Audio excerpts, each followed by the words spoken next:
Demak, aynan ushbu bayram dasturxonidagi noz-ne'matlarni biz bayram kuni iste'mol qilamiz va albatta ularni ko'p iste'mol qilib qo'yishimiz mumkin yoki aralashtirilgan holatda iste'mol qilishimiz oshqozondagi og'riqni va albatta og'irlikni keltirib chiqarishi mumkin. Aynan ushbu borada suhbatlashish uchun mutaxassisni dasturimizga taklif qilganmiz. Aynan tibbiyot fanlari nomzodi Yulduzxon Masharipova dasturimizga mehmon bo'lmoqdalar. Hamkasbingiz desak ham bo'ladi. Assalomu alaykum. Rahmat. Xush kelibsiz. Rahmat.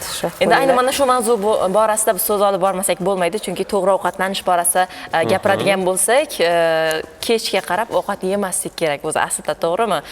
Lekin yangi yil hamma 12:00 bo'lishini kutadi. Shunday ekan, keyin dasturxonga o'tiriladi. Albatta 12 bo'lsin, dasturxonda nimadir bo'lsa 12 gacha sabr qil degan hazilomuz gaplarni biz eshitib qolamiz, lekin bu noto'g'ri ekanligiga biz hozir ma'lumotlar orqali shifokorimizdan, mutaxassisimizdan sizga suhbatlarni taqdim qilishga harakat qilamiz. Qanchalik to'g'ri bu 12:00 bo'lishini kutish, yangi yil kirib kelishini kutish ovqatlanish uchun? Endi albatta mana yilda bir marta yangi yilni nishonlab kutib olishadi.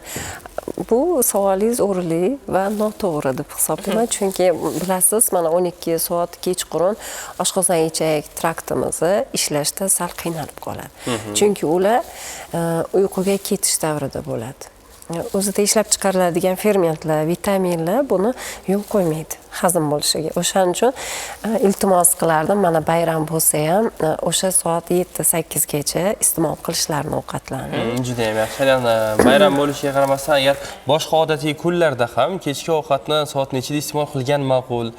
To'yib ovqatlanish kerakmi yoki ozgina ochlik hissini tuyish kerakmi? Nima deb o'ylaysiz? Shular haqida ham maslahatlar berib o'tsangiz. To'g'ri, savolingiz juda o'rinli. Bilasiz, mana mavsumga qarab ovqatlar rejimi o'zgaradi va tarkibi ham, kuchlilik davri ham o'zgaradi. O'shaning uchun men iltimos qilardimki, mana teletomoshabinlardan, kasallardan va sog'lom odamlardan qishki paytida soat 6 gacha yeyish. 6 gacha. Kechqurun, mana obeddan keyin 6 gacha, yoz paytida 7 gacha mumkin. Chunki kun qisqaradi baribir. Kun qisqaradi, yozda kun uzayishi sababli o'sha faslga murojaat qilgan holatda bu davrni soatini shunga belgilangan. Mana Sog'liqni saqlash vazirligi o'shani bizdan talab qiladi sog'lom turmush tarzini o'tkazishimiz uchun.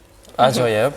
Yurtdoshlarimizga agar bayram tabriklari bo'lsa, maslahatlar bo'lsa, yo'llab olishingiz mumkin. Endi shu o'rinda tabriklarni biz maslahatlarga o'zgartirsak nima deysiz? Chunki suhbatlar foydali bo'ladi yurtdoshlarimizga. O'sha bayram dasturxoni uchun eng kerakli bo'lgan, sog'liq uchun ham foydali bo'lgan mahsulotlar va qanday mahsulotlardan tayyorlangan taomlar yoki salatlar dasturxonni bezashini aytib o'tgan bo'lardingiz, tavsiya qilgan bo'lardingiz bekajonlarimizga. Juda o'rinli, chunki bilasiz, mana bayram dasturxonida hamma narsa muhayyo bo'ladi, hamma uyda.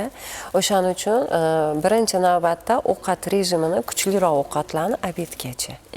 Soat 1 tushlik paytiga 1-2 Odatda gacha. ko'pchilik mehmon kutadi-da, keyin mana shuni hisobga olib kechga ham mana shunday og'irroq, shohonaroq deb aytadigan bo'lsak, shunaqa taomlardan foydalanishni. Ikkinchi ovqatni olib kel deb qo'yadi. Ikkinchi, uchinchi, hatto to'rtinchi bo'lib ketadi. Shuni tushlik paytiga qo'yinglar. Mehmonlarni ham aynan mana shu daqiqada chaqirsangiz uyingizga bayram baribir mehmon kutish bilan o'tadi. Kechga oilaviy davrada yengilroq taomlangan yaxshi, Mana to'g'rimi? bizning mentalitetimiz juda mehmondo'st hisoblanadi, bilasizlar. Shohona taomlarimiz ham iste'mol qilsinlar, lekin mana tatish bilasizlar, tatib ko'rish, yeb ko'rish deganidek 5 ta iste'mol qilsa, to'yish hissida 2 ta 3 ta iste'mol qilsinlar va mana kuchli ovqatlar oldidan iloji bo'lsa sabzavotlarni iste'mol qilib, sho'rva yengilroq qilib, keyin kuchli ovqatga o'tishni tavsiya qiladim. Va mana bilasiz, zararli odatlar ham bejiz emas. Ichish, gazirovkalar iste'mol qilish u ham juda yomon ta'sir qiladi, bilasiz. Bizda oshqozon osti bezimiz bor, u ishlashda juda zo'r qilib qoladi. O'shaning uchun mana gazirovkalar yoki alkogollarni sal kamroq iste'mol qilish tavsiya qilardim. Rahmat.